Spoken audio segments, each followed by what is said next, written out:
The stagecoach rattled into Sloan, Nevada at dusk, and Evangeline Oliver pressed her gloved hand against the window as the familiar silhouettes of wooden buildings emerged through the dust.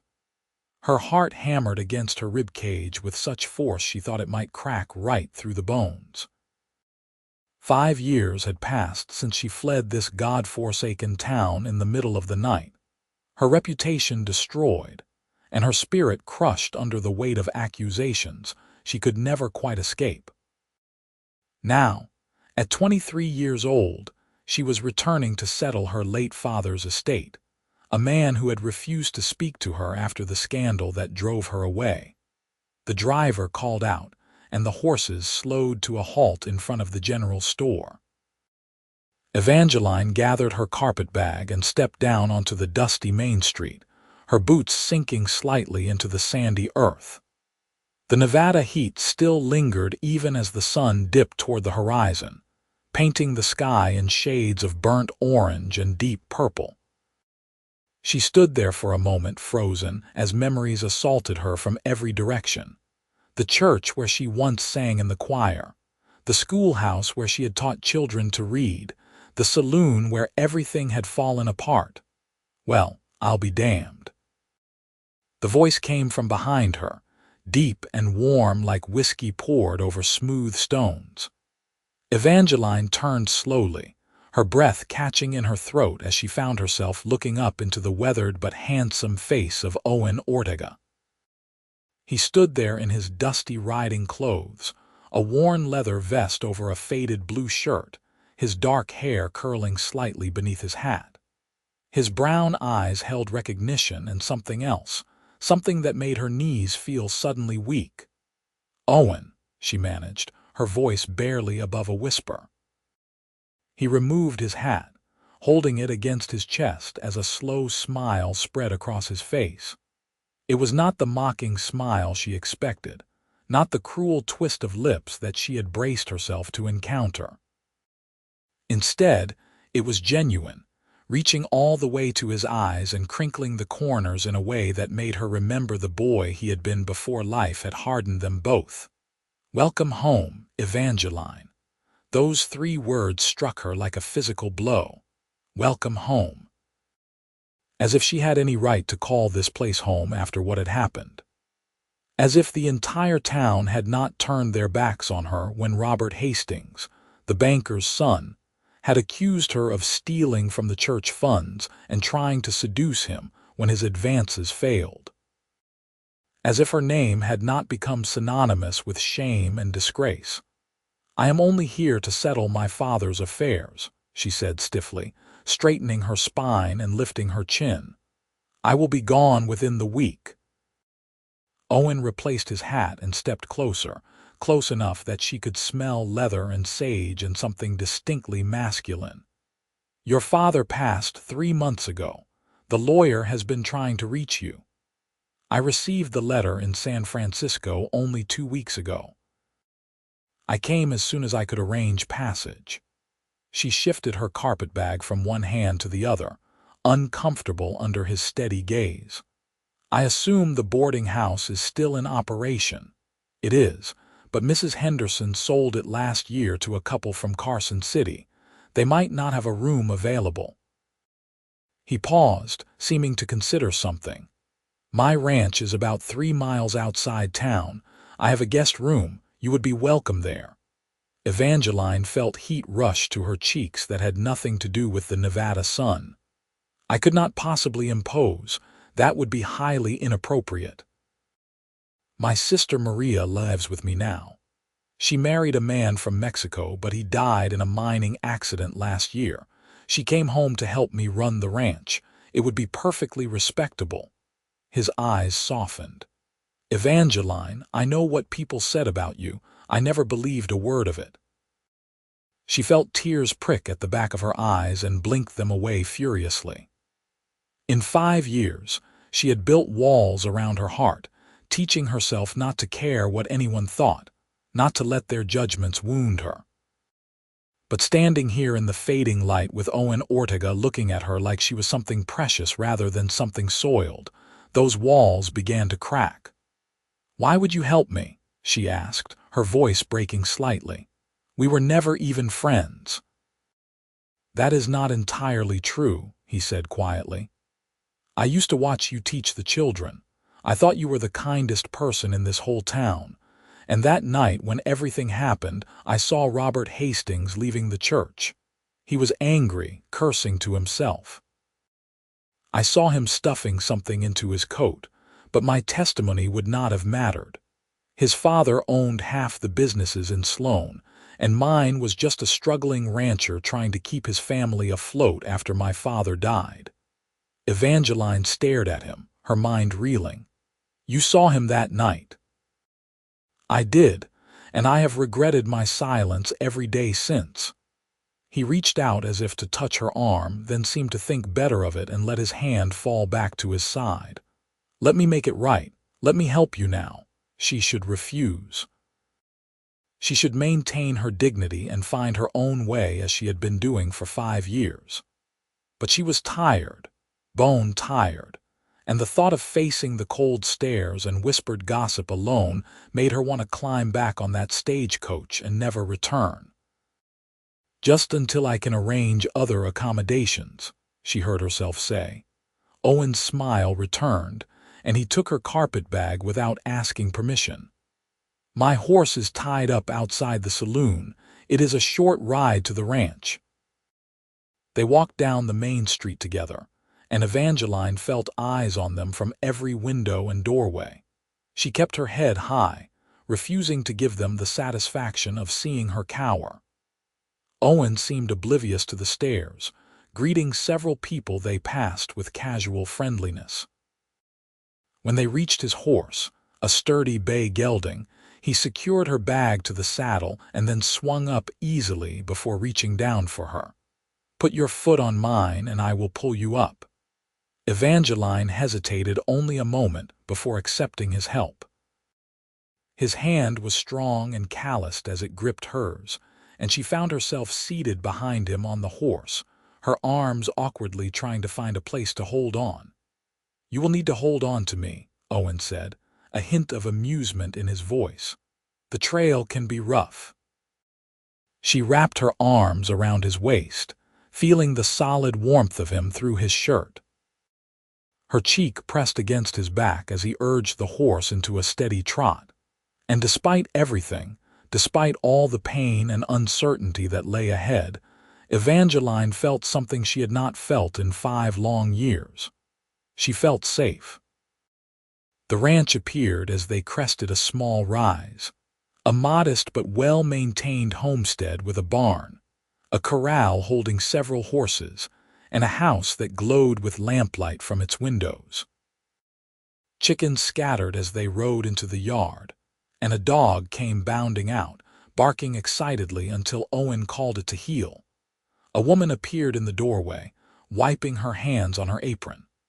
She was beautiful, with dark hair pulled back in a braid and features that clearly marked her as Owen's sister. Her eyes widened as she took in Evangeline. "Owen, who is this?" "Maria, this is Evangeline Oliver. She has come back to settle her father's estate. I offered her our guest room since the boarding house might be full." Maria's expression shifted through several emotions too quickly to read, but she finally settled on a warm smile. "Of course. Any friend of Owen's is welcome here. Come inside, you must be exhausted from your journey." Owen helped Evangeline down from the horse, his hands spanning her waist for just a moment longer than necessary. She felt that touch like a brand even through her layers of clothing. He handed her bag to Maria and then led his horse toward the barn. "Come," Maria said, gesturing Evangeline inside. "I have stew on the stove and fresh bread from this morning." The house was simple but comfortable, with handmade furniture and colorful woven blankets that spoke of care and attention. The smell of cooking food made Evangeline's stomach growl, reminding her that she had eaten nothing since breakfast in Carson City. Maria showed her to a small room off the main living area. It held a narrow bed covered with a quilt, a washstand with a pitcher and basin, and a small dresser. A window looked out over the darkening landscape toward distant mountains. "It is not much, but the bed is comfortable," Maria said. "I will bring you some hot water for washing. Supper will be ready in about 20 minutes. Evangeline set down her bag and turned to face the other woman. "Thank you for your kindness. I know my presence here might cause talk." Maria waved a dismissive hand. "Let them talk. They will anyway, no matter what we do. Owen told me what happened to you 5 years ago. For what it is worth, I never believed the gossip. You did not even know me." "No, but I know my brother. He is an excellent judge of character. If he believed in your innocence, that was enough for me." Maria moved toward the door, then paused. "He asked about you, you know, after you left. He tried to find out where you had gone." Evangeline's heart gave a strange little flutter. "Why would he do that?" Maria's smile was knowing. "I think you should ask him that yourself." Then she was gone, leaving Evangeline alone with her whirling thoughts. She washed quickly with the water Maria brought, changing from her dusty traveling clothes into a simple dark blue dress. She unpinned her honey-colored hair and brushed it out before pinning it back up again in a neat bun. When she looked at herself in the small mirror above the washstand, she saw a woman who was no longer the naive 18-year-old girl who had fled in disgrace. Her face had matured, her eyes held depths they had not possessed before, and there was a set to her jaw that spoke of hard-won strength. Owen was already seated at the table when she emerged, his hair damp from washing, his face clean of trail dust. He stood when she entered, pulling out a chair for her with old-fashioned courtesy. Maria brought bowls of rich beef stew and thick slices of bread spread with butter, and for several minutes they ate in comfortable silence. "Your father left the house to you," Owen said finally. "It has been sitting empty since he passed. The lawyer, Mr. Garrison, has been maintaining the property taxes, but he will need to meet with you to go over the details of the estate." "Was there much debt?" Evangeline asked, breaking her bread into smaller pieces. "Some. Your father was not doing well these last few years. He took sick about 18 months ago, never fully recovered, could not work much after that." Owen's voice was gentle. "He spoke of you sometimes near the end. I think he regretted what happened." Evangeline felt her throat tighten. "He wrote to me once, about a year after I left. The letter found me in Sacramento. He said I had brought shame on our family name and that he could never forgive what I had done. He told me not to contact him again." "People say things in anger that they do not mean," Maria said softly, "especially when they are proud and stubborn." "Well, it is too late now for forgiveness or understanding," Evangeline said, more sharply than she intended. "He is gone, and I will sell the house and whatever possessions remain, settle his debts, and return to San Francisco. I have a position there as a governess. It is not much, but it is respectable work, and the family I work for treats me well." Owen set down his spoon. "You could stay." The words hung in the air between them, heavy with meaning. Evangeline stared at him, her heart beginning to race again. "There is nothing for me here," she said. "Is there not?" His eyes held hers, intense and searching. "Evangeline, I know you have built a life elsewhere, but this is your home. These are your roots, and not everyone believed the lies that were spread about you. Enough people did." She pushed back from the table, suddenly needing space, needing air. "Excuse me. I think I need some fresh air." She stepped out onto the porch, wrapping her arms around herself as she looked up at the star-filled sky. The night was cooler now, the desert air losing its heat quickly after sunset. She heard the door open behind her and knew without turning that it was Owen. "I am sorry," he said. "I should not have pushed. No, I am sorry. You have been nothing but kind to me, and here I am acting like a cornered animal." She sighed, letting her shoulders slump. The truth is, I am terrified. Terrified of facing the people who judged me, terrified of seeing pity in their eyes, terrified of opening old wounds that I have worked so hard to heal. Owen came to stand beside her, close enough that she could feel the warmth radiating from his body. I understand fear. When my father died, I was 20 years old and suddenly responsible for this ranch, for my mother and Maria. I was terrified I would fail them, that I would lose everything he had worked so hard to build. But I learned that sometimes the things we fear most are the things we need to face to become who we are meant to be. And who am I meant to be? She asked, turning to look at him. I do not know, he said honestly, but I would like to find out. I would like the chance to know the woman you have become. Her breath caught. Owen, I cannot offer you anything. My reputation is ruined. Any association with me would only harm you. He reached out slowly, giving her time to pull away, and tucked a loose strand of hair behind her ear. His fingers lingered against her cheek, and she found herself leaning into his touch despite all her resolutions. Let me worry about my own reputation, he said softly. I am asking for nothing from you, Evangeline. I am only offering friendship and whatever help you might need while you are here. She wanted to believe him. She wanted so badly to believe that it could be that simple. But life had taught her that nothing was ever simple, and kindness always came with a price. I should get some rest, she said, stepping back from his touch, immediately missing the warmth of it. Thank you for supper and for your hospitality. She retreated to her room before he could respond, closing the door and leaning against it. Her heart was pounding and her skin felt too tight for her body. What was wrong with her? She had learned to be cautious, to protect herself, to never let anyone get too close. But Owen Ortega, with his gentle words and steady presence, was slipping past her defenses like water through cupped hands. She prepared for bed and slipped under the quilt, but sleep was a long time coming. Instead, she lay in the darkness, listening to the unfamiliar sounds of the ranch, and wondered what she had gotten herself into by coming back to Sloan. Morning came with the crowing of the rooster, and the smell of coffee drifting through the house. Evangeline dressed carefully in a simple gray dress and pinned her hair up neatly before emerging to find Maria already bustling about the kitchen. Owen left early to check on the cattle, Maria said, pouring Evangeline a cup of strong black coffee. He said to tell you he will ride into town with you whenever you are ready to meet with Mr. Garrison. I can go alone, Evangeline said, accepting the coffee gratefully.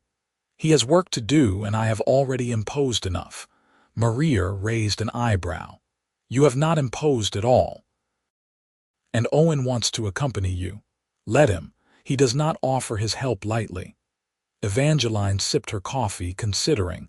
Finally, she nodded. Very well, I would appreciate his company. Owen returned around mid-morning, and after a quick wash and change of shirt, he hitched up a wagon for the ride to town. Evangeline climbed up onto the bench seat beside him, very aware of the solid presence of him so close to her side. The ride to Sloan took about 40 minutes, and they spent the time in comfortable conversation. Owen told her about the ranch, about the struggles of raising cattle in the harsh Nevada climate, about his hopes to expand his herd if he could save enough money. Evangeline found herself telling him about San Francisco, about the family she worked for, about the fog that rolled in from the bay and the sound of the ship's bells in the harbor. You like it there? He asked. She thought about the question carefully. It is safe. The people I work for do not know about my past. They treat me with respect. That is more than I could have hoped for. But do you like it? I suppose I do not think in terms of liking or not liking anymore. I think in terms of survival, of making the best of what I have. Owen frowned but did not press further. The lawyer's office was in a small building at the end of Main Street. Mr. Garrison was a thin man in his 50s with wire-rimmed spectacles and ink-stained fingers. He greeted Evangeline with professional courtesy that neither condemned nor celebrated her return. "Miss Oliver, I am glad you received my correspondence. Please have a seat." He gestured to chairs in front of his desk while he pulled out a thick folder. "Your father's estate is relatively straightforward. The house and all its contents are yours, free and clear. However, there are some debts. Medical bills primarily from his final illness. Also some outstanding accounts at the general store and with the blacksmith. In total, the debts amount to approximately $300. Evangeline closed her eyes briefly. $300 was a fortune, more than she could hope to save in a year of working as a governess. "The house should sell for enough to cover the debts," Mr. Garrison continued. "Perhaps even leave you with a small amount. I have had some interest from a family looking to relocate from California. They viewed the property last month and expressed serious interest." "How much would the house sell for?" Evangeline asked. "I believe I could get $400, possibly $450 for it." So after paying the debts, she would have perhaps $150. It was something, but not enough to change her circumstances significantly. Still, it was more than she had now. "Please proceed with the sale," she said. "The sooner this can be concluded, the better." "There is one complication," Mr. Garrison said, shifting uncomfortably. "Robert Hastings has filed a claim against your father's estate. He maintains that money was stolen from the church 5 years ago and never recovered. He is demanding restitution in the amount of $200. The room seemed to tilt. Evangeline gripped the arms of her chair. "That is absurd. There was never any proof that money was stolen at all, let alone that I took it. Nevertheless, he has filed the claim. It will need to be adjudicated before the estate can be fully settled." Owen, who had been sitting quietly beside her, leaned forward. "And who would adjudicate this claim?" "Judge Morrison when he makes his circuit through Sloan next month." "Judge Morrison is Robert Hastings' uncle," Owen said, his voice hard. Mr. Garrison spread his hands helplessly. "I am aware of the relationship. However, he is the circuit judge for this district. There is no one else." Evangeline stood abruptly. "This is a travesty. Robert Hastings destroyed my life 5 years ago with his lies, and now he seeks to steal what little my father left me. Well, I will not let him. I will stay and fight this claim." Owen stood as well, placing a steadying hand on her shoulder. "Mr. Garrison, what would Miss Oliver need to do to contest this claim?" "She would need evidence that the theft never occurred, or that she was not responsible. Witness testimony would help. Character witnesses who can speak to her reputation." "Her reputation was destroyed by Hastings himself," Owen said. "But I can testify to what I saw that night, and there must be others who harbor doubts about what really happened." Mr. Garrison looked doubtful but nodded.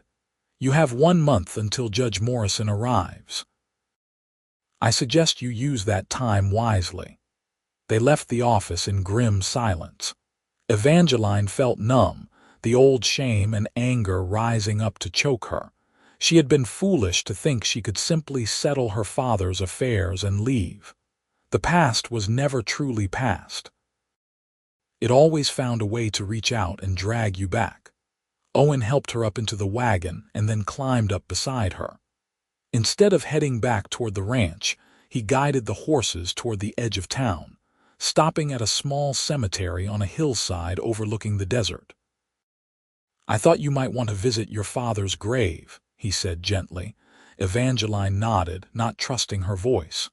They walked together through the cemetery until they found the simple marker.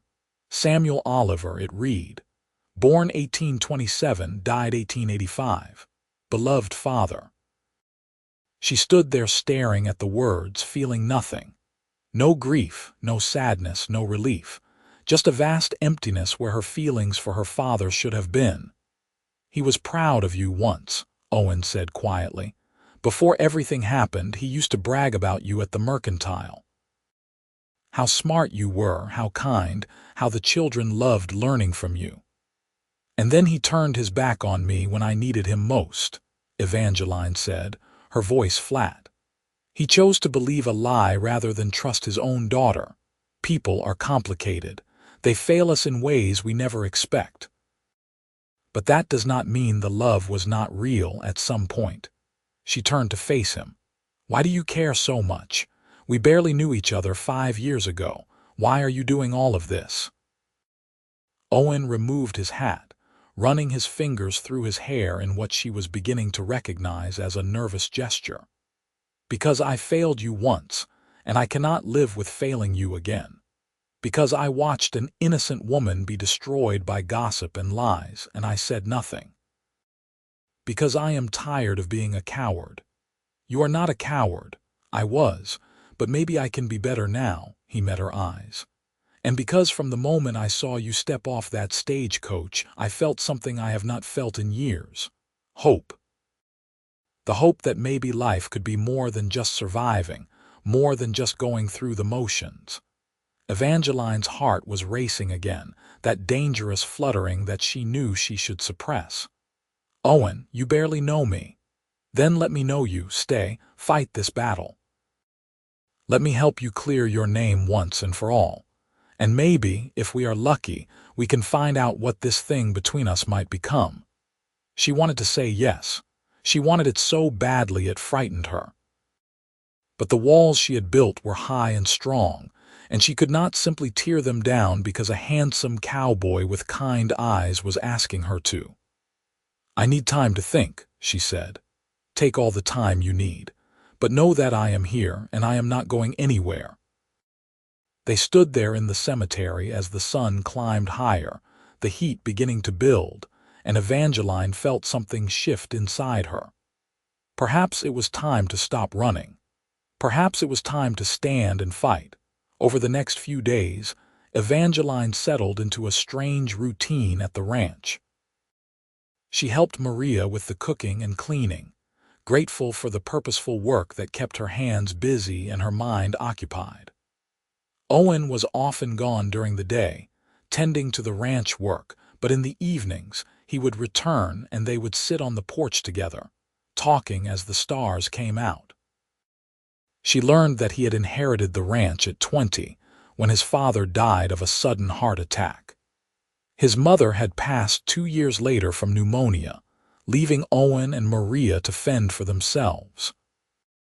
He had worked tirelessly to keep the ranch afloat, denying himself any kind of personal life to ensure his sister was provided for. "Did you never think of marrying?" Evangeline asked one evening as they sat together watching the sunset paint the sky in brilliant colors. Owen was quiet for a long moment. "There was someone a few years back, Sarah Thompson. Her father owned the livery stable in town. We courted for about 6 months. What happened? She wanted things I could not give her. A big house in town, pretty dresses, social standing. The ranch was barely making enough to support Maria and me. I could not offer her the life she dreamed of." He shrugged. "She married a mine foreman from Virginia City instead. I hear they are doing well. Do you regret losing her?" He turned to look at her, his eyes serious. "I regret that I could not be what she needed, but I do not regret that we did not marry. I think we would have made each other miserable in the end. She wanted someone who dreamed of wealth and status. I just want to work my land and build something lasting." "Those are good dreams," Evangeline said softly. "What about you? Was there anyone in San Francisco?" She shook her head. "I could not allow it. My employer has a nephew who expressed interest, but I could not accept his attentions. How could I, knowing what people would say if they learned about my past? It would not be fair to him. So you have been alone all these years." "I have been safe," she corrected. "There is a difference." Owen reached over and took her hand, his thumb tracing gentle circles on her palm. The touch sent shivers up her arm. "You deserve more than just safety, Evangeline. You deserve to be happy." She wanted to pull away, to maintain the distance that had protected her for so long. But instead, she found herself holding on, savoring the warmth and strength of his hand in hers. The next morning, Owen announced that he needed to go into town for supplies and asked if Evangeline would like to accompany him. She agreed, though the prospect of facing the townspeople filled her with dread. They drove the wagon down Main Street, and Evangeline felt every eye on them. Women stopped their conversations to stare. Men paused in their work to watch them pass. But Owen seemed oblivious to it all, greeting people cheerfully as if nothing was amiss. They stopped at the general store, and Evangeline steeled herself before following Owen inside. The store was run by Mrs. Patterson, a stern woman in her 60s who had always been quick with judgment and slow with mercy. "Owen Ortega," Mrs. Patterson said from behind the counter. Then her eyes fell on Evangeline and her expression hardened. "Miss Oliver, I heard you were back in town, Mrs. Patterson," Evangeline said, lifting her chin. "It is good to see you again." "I wish I could say the same." The older woman's voice was cold. "I cannot imagine what would bring you back here after the disgrace you brought on your poor father." Owen stepped forward, his voice firm. "Mrs. Patterson, Miss Oliver is here to settle her father's estate. She deserves to be treated with courtesy and respect." "She deserves nothing of the sort. Everyone knows what she did." "Everyone knows what Robert Hastings claims she did," Owen corrected. "There is a difference, Mrs. Patterson's eyes narrowed. "Are you defending her? Has she bewitched you the way she tried to bewitch poor Robert?" Evangeline felt her face burn with humiliation. This was exactly what she had feared, exactly what she had fled 5 years ago. She turned to leave, but Owen caught her arm. "Stay," he said quietly. Then, louder to Mrs. Patterson, "I am not bewitched.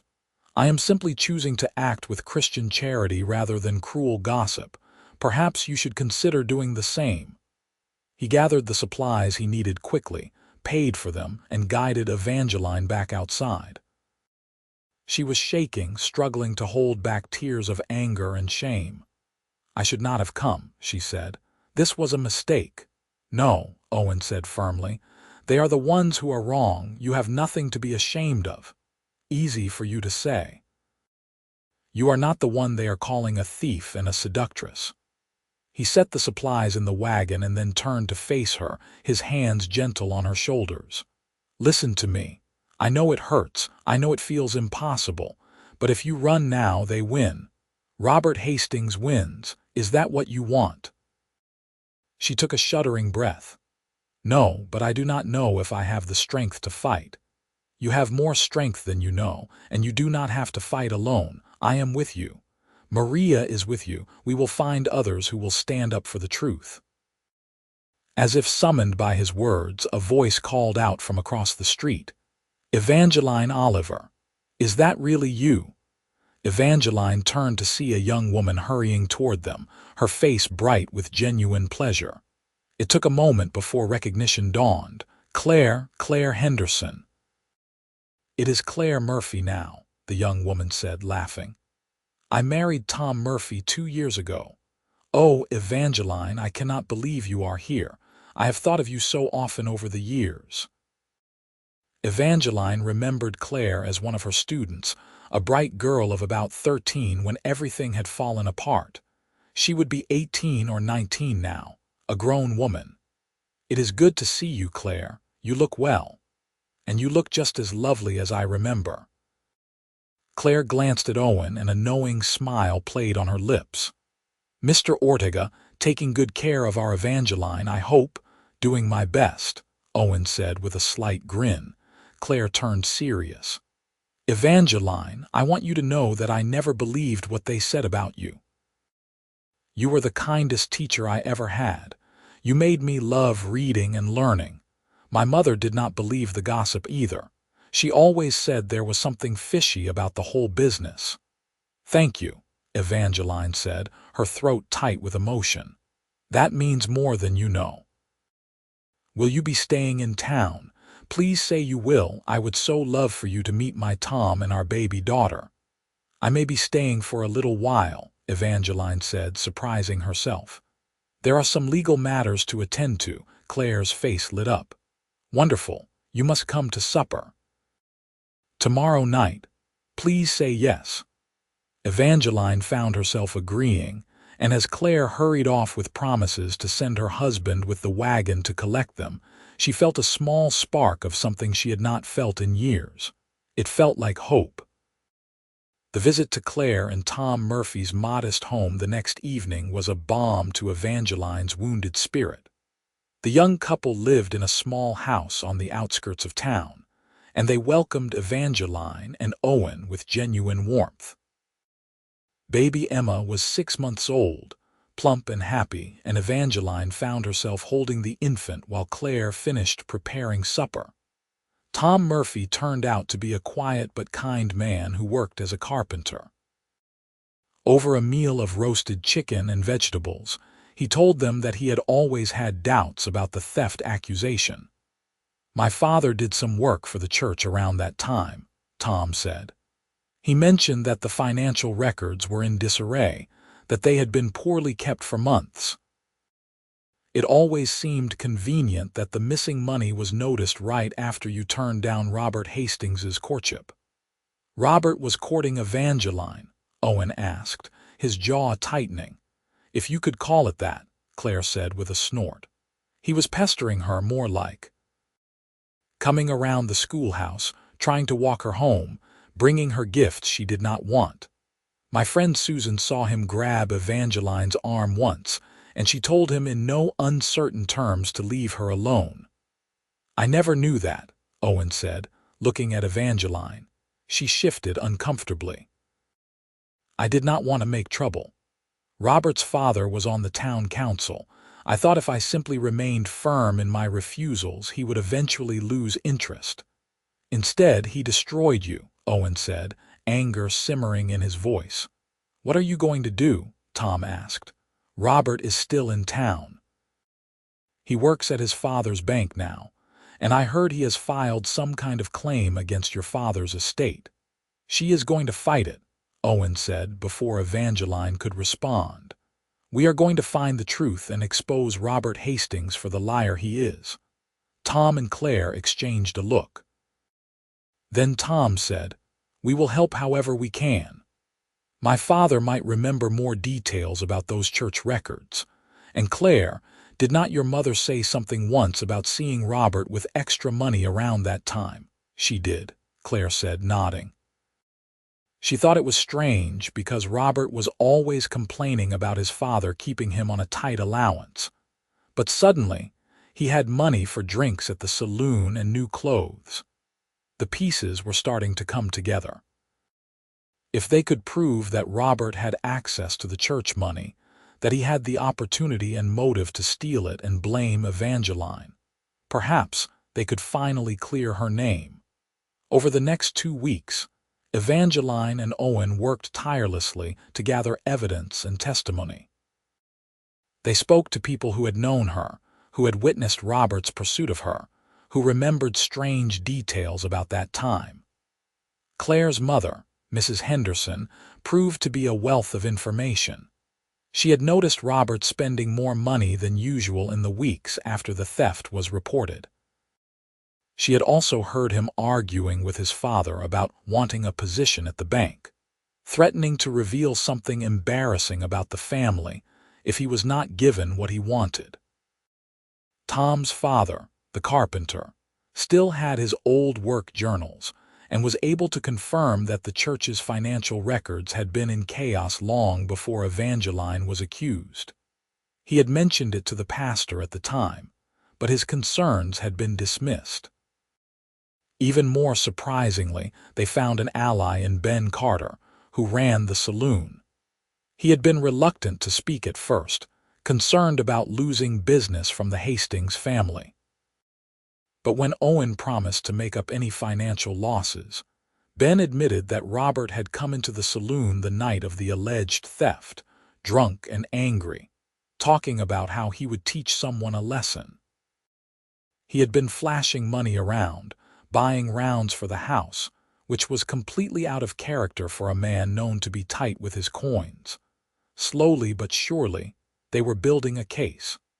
But Evangeline knew that testimony alone might not be enough, especially with Judge Morrison presiding. They needed something concrete, some piece of evidence that could not be explained away. The answer came from an unexpected source. One evening, Evangeline decided to visit her father's house for the first time since returning. Owen accompanied her, and they spent the fading daylight hours going through her father's possessions. It was painful work, sifting through the remnants of a life, seeing evidence of her father's decline in the dusty, neglected rooms. In her father's desk, Evangeline found letters she had sent him over the years, all unopened. The sight of them made her chest ache. He had kept them, but he had never been able to bring himself to read them to forgive her. "I am sorry," Owen said softly, seeing her distress. She wiped her eyes and kept searching. In the back of a drawer, she found something that made her pause.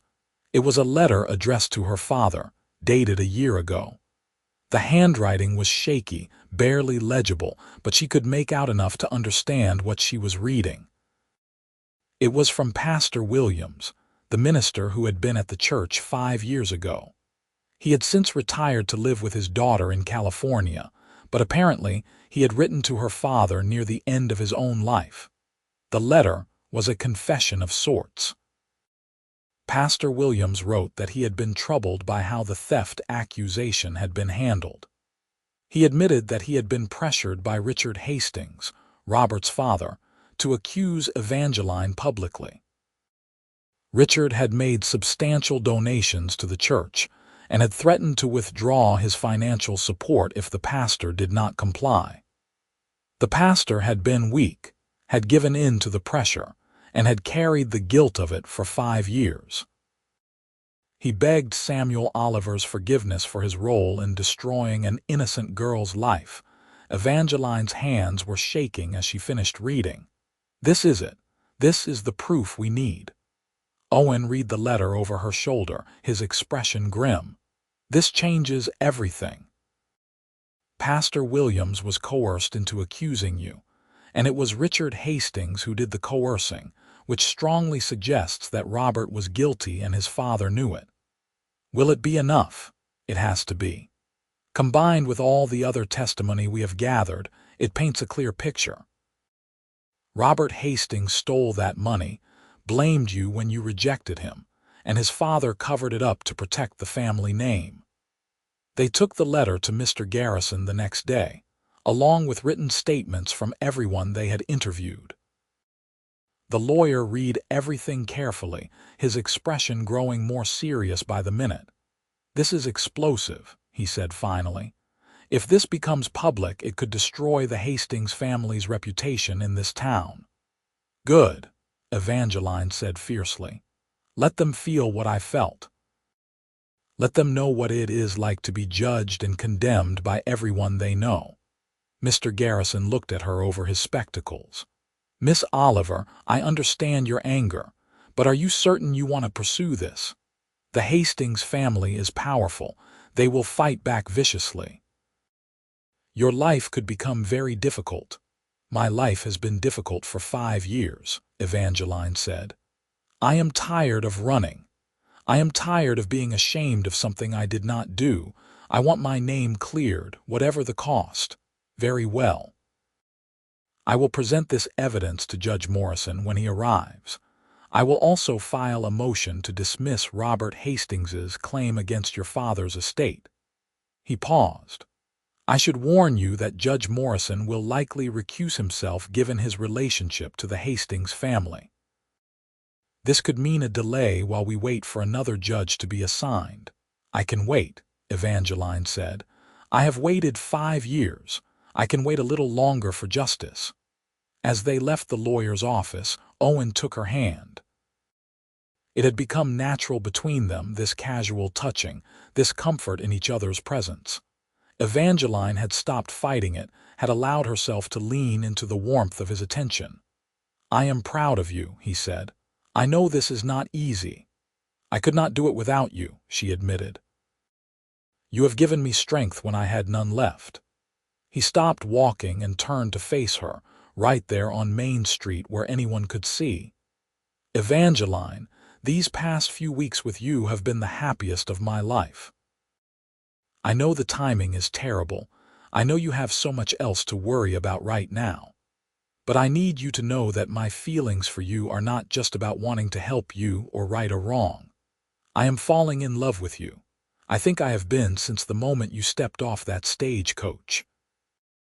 Her heart was pounding so hard she thought it might burst from her chest. "Owen, I cannot ask you to love me.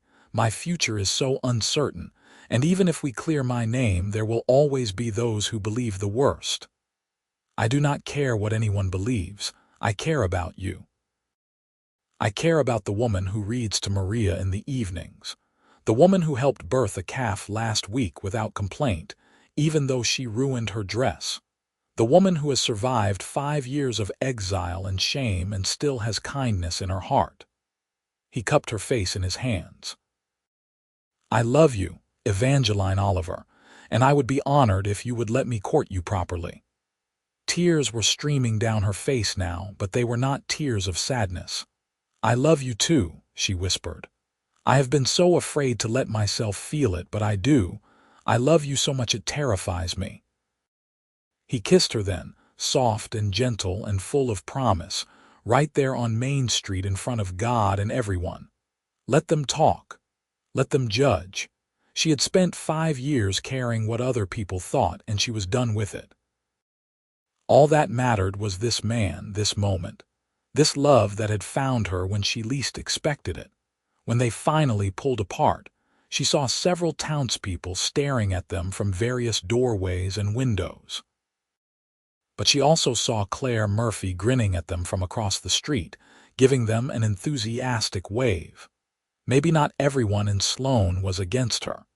Maybe there was room for redemption after all. The next few weeks passed in a blur of preparation and waiting. Judge Morrison did indeed recuse himself from the case, causing exactly the delay Mr. Garrison had predicted. But in the meantime, word of the evidence they had gathered began to spread through town. Opinions started to shift, slowly at first, then more rapidly as people remembered their own doubts from 5 years ago. The Hastings family responded as expected. Richard Hastings tried to use his influence to suppress the evidence, to intimidate witnesses into recanting their statements. But Owen stood firm, and so did Tom Murphy and Ben Carter, and all the others who had agreed to testify. Claire Murphy proved to be particularly fierce in her defense of Evangeline, speaking out at church and in the market square, reminding people of the kind and gentle teacher who had been driven away by lies. Robert Hastings himself remained largely out of sight, though Evangeline saw him once, getting into a carriage outside his father's bank. Their eyes met across the street, and she saw fear in his gaze. Good. Let him be afraid. Let him feel hunted and helpless. The new judge, Judge Samuel Thornton, arrived in Sloan on a blazingly hot day in July. He was a severe-looking man in his 60s with iron-gray hair and sharp eyes that seemed to miss nothing. The hearing was scheduled for the next morning in the town hall, which served as a makeshift courthouse when the circuit judge was in residence. Evangeline barely slept that night.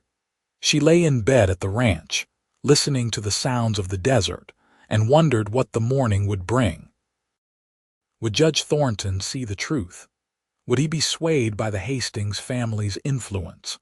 Or would she finally, get the justice she had been denied for so long? Owen must have heard her tossing and turning, because there was a soft knock at her door well after midnight. "Are you awake?" He called softly. She opened the door to find him there in his nightshirt and trousers, his hair tousled from sleep. "I cannot sleep," she admitted. "Neither can I." He took her hand. "Come, sit on the porch with me." They sat together on the porch steps, wrapped in a blanket against the cool night air.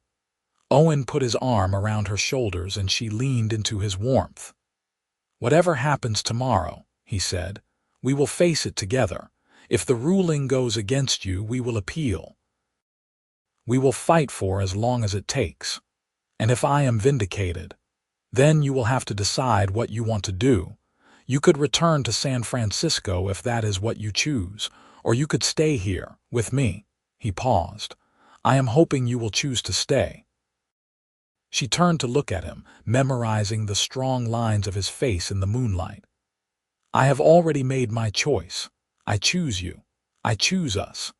Whether we live here or somewhere else, whether my name is cleared or forever tarnished, I choose a life with you." He kissed her then, deep and passionate, and she felt 5 years of loneliness and fear melting away. When they finally pulled apart, they sat together in comfortable silence, watching the stars wheel overhead until the sky began to lighten in the east. The town hall was packed the next morning. It seemed like everyone in Sloan had turned out to witness the hearing. Evangeline walked in with Owen at her side and Maria just behind them. She wore her best dress, a dark green that brought out the color of her eyes, and she held her head high. Robert Hastings was already there with his father and their lawyer, a slick-looking man from Carson City. Robert looked pale and nervous, his eyes darting around the room. His father, by contrast, looked supremely confident, as if he believed his wealth and influence would carry the day as it always had before. Judge Thornton called the proceedings to order, and Mr. Garrison began to present the evidence. He called witness after witness, each telling their piece of the story. Claire Murphy spoke about Robert's unwanted courtship of Evangeline. Ben Carter testified about Robert's unusual spending immediately after the theft. Tom Murphy's father produced his work journals showing the church records had been in disarray. Then Mr. Garrison presented Pastor Williams's letter. The courtroom went completely silent as he read it aloud. When he finished, there was a collective gasp. "This is outrageous," Richard Hastings sputtered. "That letter is clearly the ramblings of a dying man. It has no credibility." "It is a signed confession from a man of God," Mr. Garrison countered. "A man who had no reason to lie on his deathbed." Judge Thornton held up his hand for silence. "Mr. Hastings, do you wish to present any evidence in support of your claim against Miss Oliver?" The Carson City lawyer stood.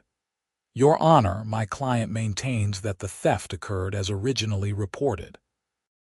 Miss Oliver had access to the church funds, she had opportunity, and she fled town shortly after the accusation was made. Her flight suggests guilt. Or it suggests a young woman who was frightened and alone, abandoned by everyone she knew," Owen called out from the gallery. Judge Thornton's eyes swung to him. "And you are?" "Owen Ortega, Your Honor. I was a witness to events on the night of the alleged theft. Approach the bench, Mr. Ortega." Owen stood and walked forward, and Judge Thornton swore him in as a witness. Owen recounted what he had seen that night.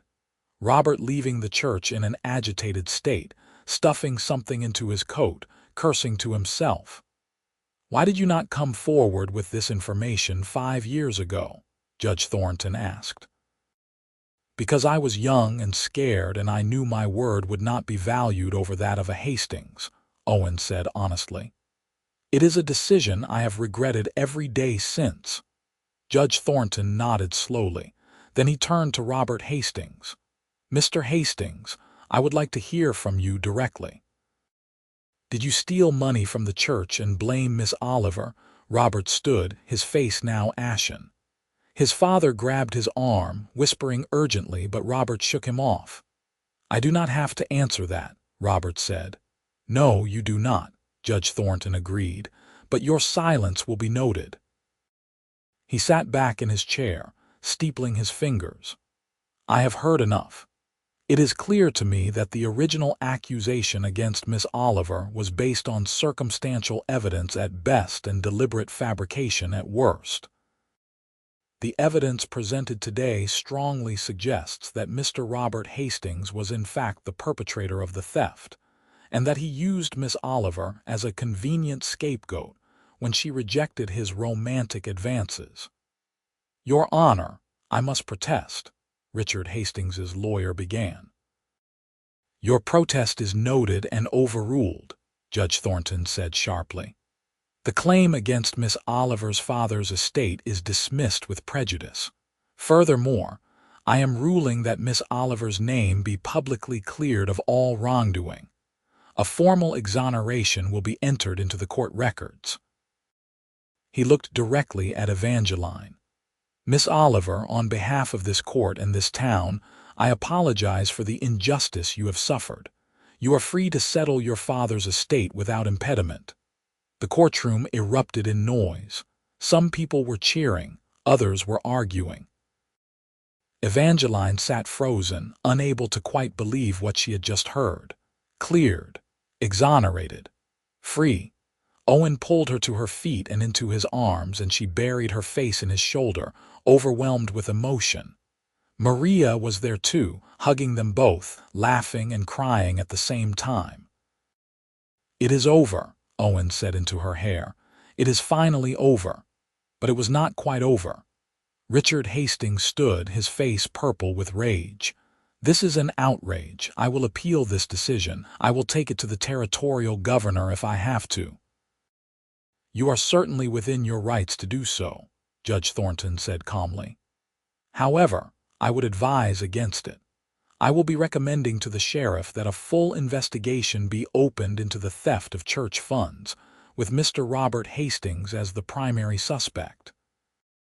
If evidence of theft is found, criminal charges will be filed. I suggest your family focus on that rather than pursuing a vindictive and baseless claim against Miss Oliver." Richard Hastings looked as if he had been struck.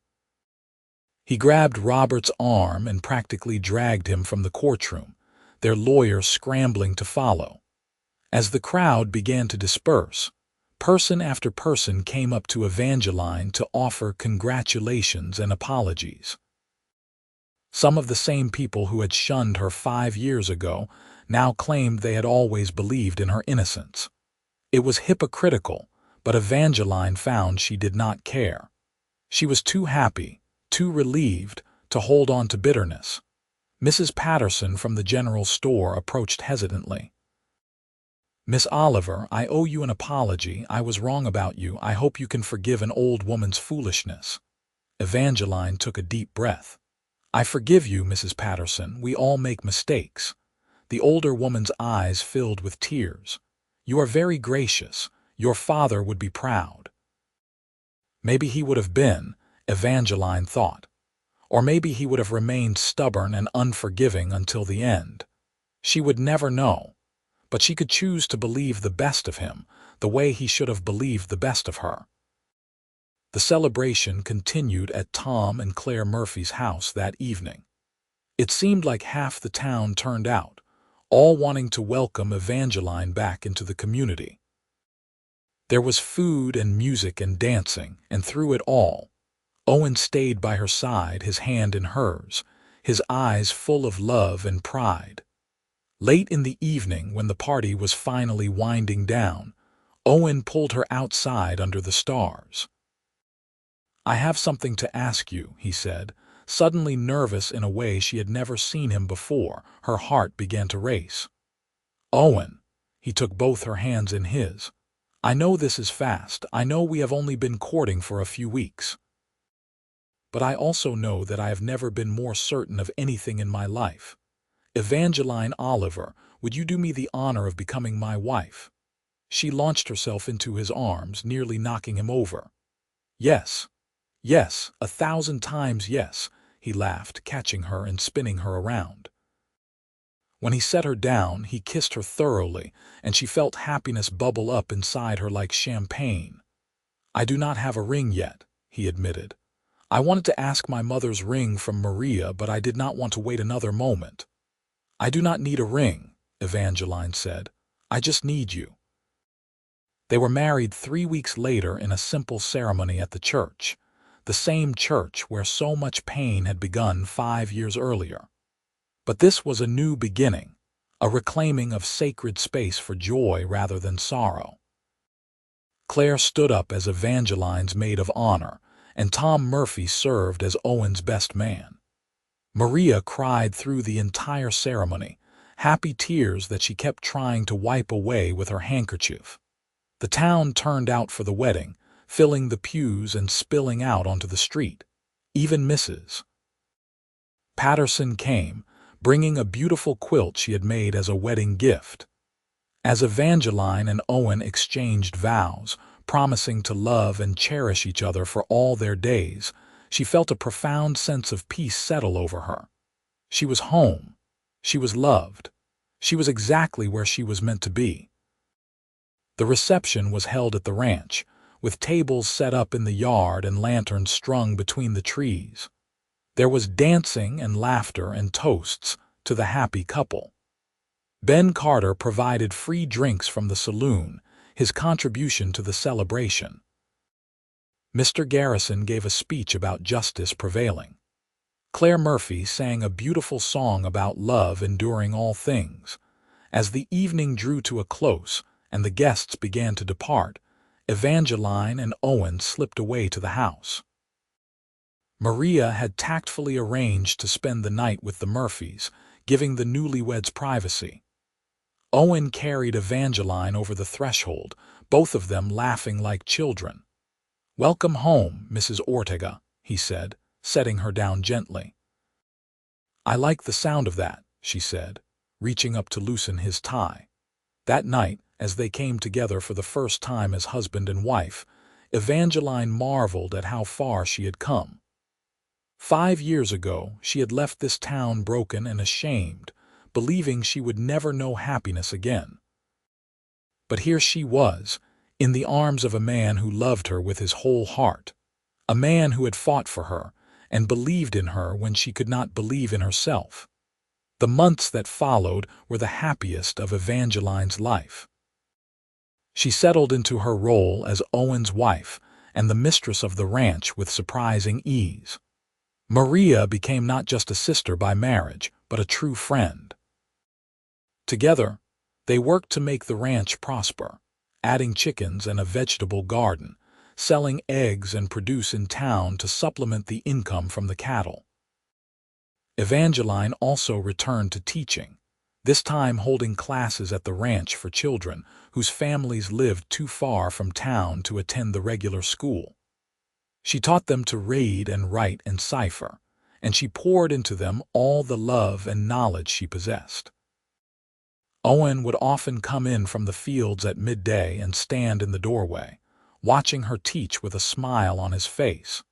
The investigation into Robert Hastings eventually bore fruit. Evidence was found that he had indeed stolen the church funds, and combined with the testimony from the hearing, it was enough to bring criminal charges. Robert was convicted of theft and served 2 years in the territorial prison. His father, disgraced by the scandal, sold his bank and moved away from Sloan. The family name, once so powerful, became synonymous with corruption and lies. Evangeline tried to feel satisfaction at their downfall, but mostly she just felt sad. So much pain and destruction, all because one young man could not accept rejection with grace. A year after their marriage, Evangeline discovered she was pregnant. Owen was beside himself with joy, already making plans to add on to the house, to build a nursery and later a schoolroom. Maria knitted tiny blankets and booties, her fingers flying over the needles. The pregnancy was not easy. Evangeline was sick most of the first few months, and the summer heat was oppressive. But Owen was endlessly patient and attentive, bringing her cool water and fanning her when she was too hot, rubbing her swollen feet in the evenings, reading to her when she was too tired to do anything but rest. Their son was born on a cold February morning, coming into the world with a lusty cry that announced his presence to everyone within earshot. They named him Samuel, after Evangeline's father, a gesture of forgiveness and hope. As she held her tiny son in her arms, studying his perfect features, Evangeline felt a sense of completion she had never known was possible. Owen proved to be a devoted father, taking Samuel with him on the ranch whenever he could, teaching him about the land and the animals even when the boy was too young to understand. Evangeline would watch them together, her heart so full she thought it might burst. 2 years later, they welcomed a daughter, Lily, who had Evangeline's blonde hair and Owen's dark eyes. Maria doted on both children, spoiling them outrageously whenever she got the chance. The ranch house was filled with the sounds of children's laughter, the patter of small feet, the chaos and joy of family life. As the years passed, Sloan continued to grow and change. New families moved in, drawn by the promise of land and opportunity. The old scandals faded into memory, replaced by new stories and new dramas. Evangeline became known not as the woman who had been falsely accused, but as Mrs. Ortega, the rancher's wife and teacher, a pillar of the community. She never forgot the pain of those 5 years in exile, but she learned to see them as part of her story rather than the defining feature of it. She had been broken, yes, but she had also been remade, stronger and wiser and more compassionate.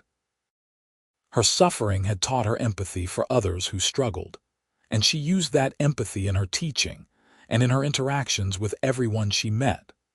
Owen's ranch prospered beyond their wildest dreams. Through hard work and careful management, they expanded their herd and their land holdings. They were never wealthy, but they were comfortable, and more importantly, they were happy. Owen often told her that she was the best investment he had ever made, which always made her laugh and swat him playfully. They made it a tradition to visit her father's grave together once a year on the anniversary of his death. Evangeline would place wildflowers on the marker and tell him about their life, about his grandchildren, about all the things he had missed by choosing pride over love. She had forgiven him, truly forgiven him, though the ache of his rejection never completely faded. On their 10th wedding anniversary, Owen surprised her with a trip to San Francisco. They left the children with Maria and took the train west, staying in a fine hotel and eating in restaurants and walking along the waterfront where the ships came in from around the world. It was magical and romantic and reminded Evangeline of why she had fallen in love with this man. "Do you ever regret it?" Owen asked one evening as they watched the fog roll in across the bay. "Do you ever wish you had stayed here instead of returning to Sloan?" "Not for a single moment," she said honestly. "San Francisco was where I survived, but Sloan is where I live.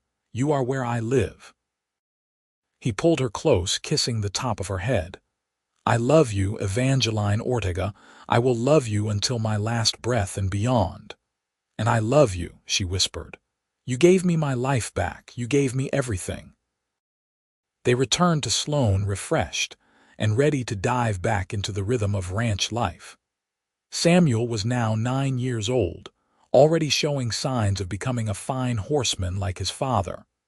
Lily was 7, precocious and smart, with a love of books that rivaled her mother's. They were getting older, growing up too fast, but that was the nature of things. Life moved forward, children became adults, the cycle continued. Maria eventually remarried, a widowed rancher from the next county over named Carlos Mendoza. He was a good man who treated her with kindness and respect, and Owen gave his blessing gladly. They settled on Carlos's ranch, but Maria visited often, unable to stay away from her niece and nephew for long. More children came, 3 more in total over the following years.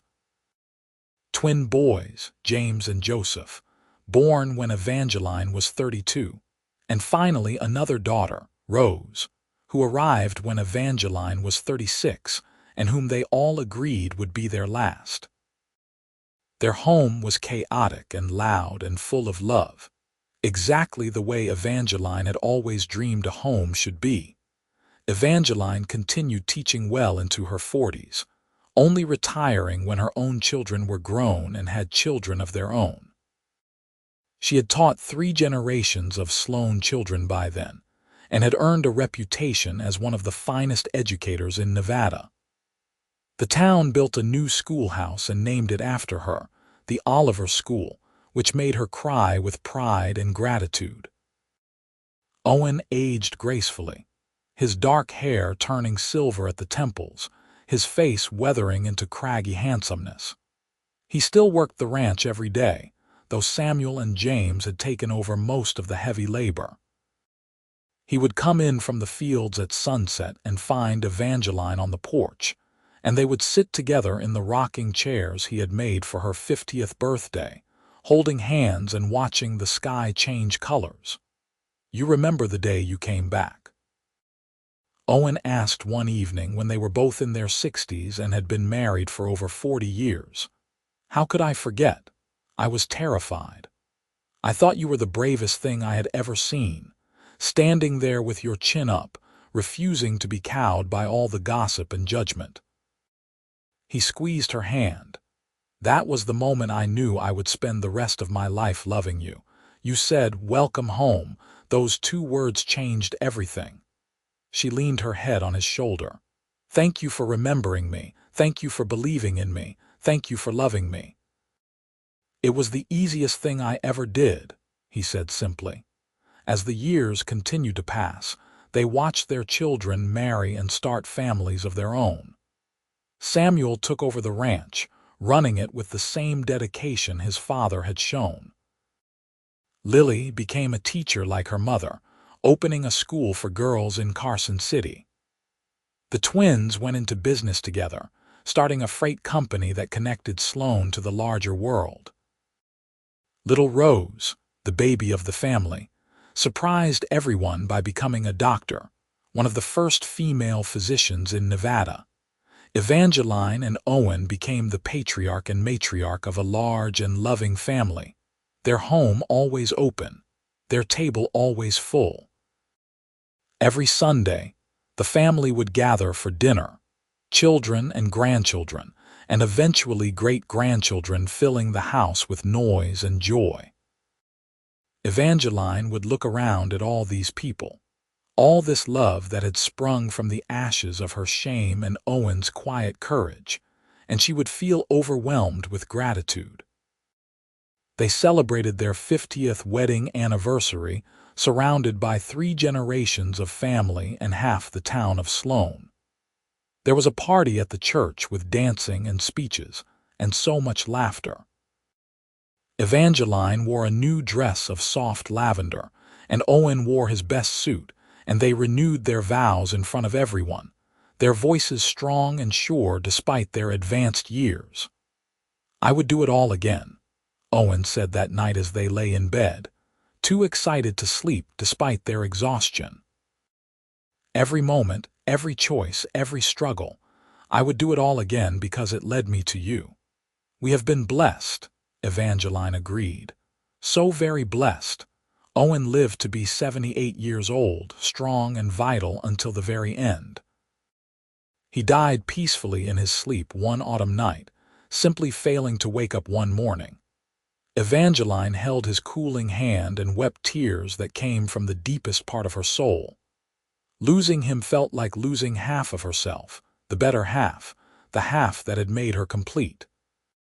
But even in her grief, she recognized that she had been given a gift beyond measure. Not everyone got to experience a love like theirs. Not everyone got 53 years of partnership and passion and unwavering devotion. She had been one of the lucky ones. His funeral was held on a brilliant October day, the sky so blue it hurt to look at. The church was packed beyond capacity, filled with family and friends and townspeople who had known Owen as a good and decent man. Evangeline stood with her children and grandchildren around her, and she spoke about the cowboy who had remembered her, who had welcomed her home, who had given her a life beyond her wildest dreams. "He saw me when I was invisible," she said, her voice carrying through the hushed church. "He believed in me when no one else would. He loved me not despite my past but including it, accepting all of me, the broken parts and the healing parts and everything in between. He taught me that home is not a place, it is a person, and he was my home for over half a century." She lived for another 12 years after Owen's death, cared for by her children, surrounded by her ever-growing family. She continued to teach as long as she was able, holding classes for her great-grandchildren in the same way she had once taught their parents and grandparents. She told stories of the old days, of the Wild West when Sloan was nothing but a few buildings in the desert, of the struggles and triumphs that had shaped their community. And always, she told the story of the cowboy who had remembered her, who had said, "Welcome home." It became a legend in the family, a story told and retold about courage and redemption and the power of love to transform even the darkest circumstances. Evangeline Oliver Ortega died at the age of 91, peacefully in her sleep, just as Owen had. She was laid to rest beside him in the Sloan cemetery, on the hillside overlooking the desert they had both loved. Her gravestone read, "Beloved wife, mother, teacher, friend." She came home, and here she stayed. The town of Sloan held a memorial service that drew people from all over Nevada. Former students, now old themselves, spoke of how she had changed their lives. Grandchildren and great-grandchildren shared memories of her warmth and wisdom. The mayor declared it Evangeline Ortega Day and proclaimed that her legacy would live on in the many lives she had touched. Samuel Ortega, now an old man himself, stood at her grave after everyone else had left. He placed a bouquet of wildflowers on the marker, the same flowers his mother used to place on his grandfather's grave. "Thank you, Mama," he said quietly. "Thank you for being brave enough to come home. Thank you for teaching us what love looks like. Thank you for showing us that shame is not the end of the story, that redemption is always possible, that family is everything." As he walked away, a warm breeze blew across the cemetery, carrying with it the scent of sage and desert flowers. And if you believed in such things, you might have thought it was Evangeline and Owen together again, finally home in the deepest sense of the word. Two souls who had found each other against all odds, who had built a life and a family and a legacy that would endure long after they were gone. In the town of Sloan, Nevada, generations later, people still tell the story of the woman who fled in shame and the cowboy who remembered her. It has become part of the town's history, a reminder that everyone deserves a second chance, that love can heal even the deepest wounds, that home is not about where you are but who you are with.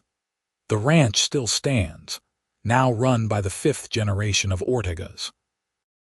The schoolhouse named after Evangeline still educates children, preparing them for a world far different from the Wild West of her youth.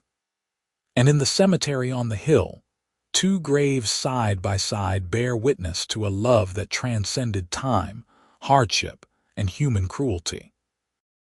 She had fled this town 5 years ago in shame, broken and alone, believing she would never know happiness again.